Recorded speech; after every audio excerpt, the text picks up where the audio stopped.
इस कहानी में भगवान श्री कृष्ण का जन्म कंस का वध कर समस्त पृथ्वी लोक को उसके अत्याचारों से मुक्त कराने हेतु हुआ था। किशोरावस्था में ही वह गोकुल से मथुरा आ गए तथा दुष्ट कंस का वध किया। कंस की मृत्यु से दुखी उसके असुर जरासंध ने एक विशाल सेना लेकर मथुरा पर आक्रमण कर दिया। इस आक्रमण में उसके साथ शिशुपाल और काल यवन जैसे शक्तिशाली राजा भी शामिल थे। जल्दी ही सेना मथुरा जा पहुंची और मथुरा की राजसभा में कृष्ण तथा बलराम को सेना को सौंपने का संदेश भेजा गया। इस युद्ध को टालने तथा मथुरा के निर्दोष नागरिकों को बचाने के लिए कृष्ण ने रातों रात वहां से सैकड़ों किलोमीटर दूर समुद्र में एक नई नगरी द्वारिका का निर्माण करवाया। अपनी माया से उन्होंने समस्त नागरिकों, उसके पशुओं तथा संपत्ति को नींद में ही नई नगरी में पहुंचा दिया। अगले दिन सूर्योदय के समय कृष्ण तथा बलराम जरासंध की सेना के सामने जा पहुँचे और उसे लड़ने के लिए चुनौती दी। जैसे ही जरासंध और दूसरे राजाओं ने कृष्ण को मारने के लिए शस्त्र उठाए, दोनों भाई भागने लगे।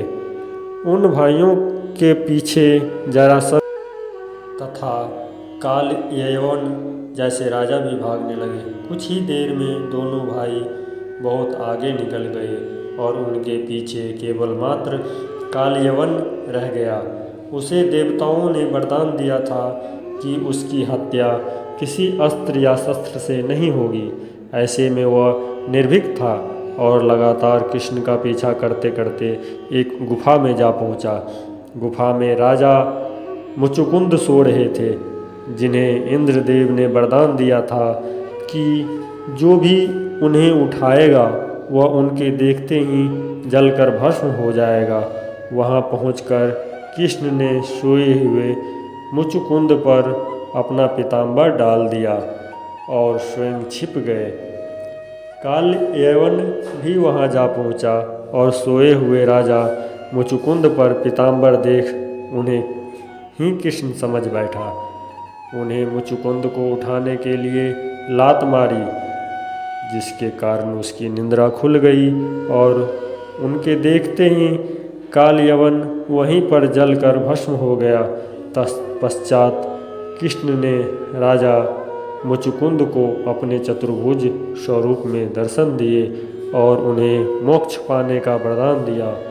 वहीं दूसरी ओर जरासंध और बाकी राजा पूरी तरह से खाली मथुरा देखकर वापस लौट गए।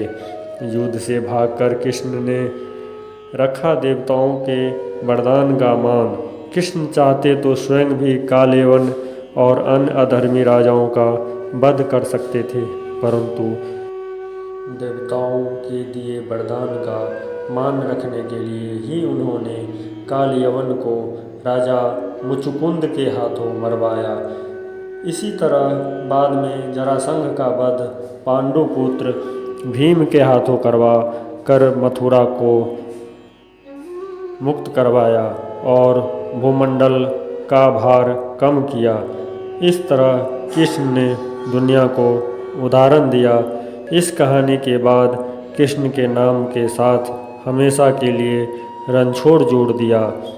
कृष्ण की इस कहानी से सीख मिलती है कि अनावश्यक ताकत का प्रदर्शन नहीं कर बुद्धि से काम लेना चाहिए। इस तरह कम शक्ति को खर्च होने से रोक सकते हैं और बड़े से बड़े संकट का भी सामना कर सकते हैं। जय श्री राधे।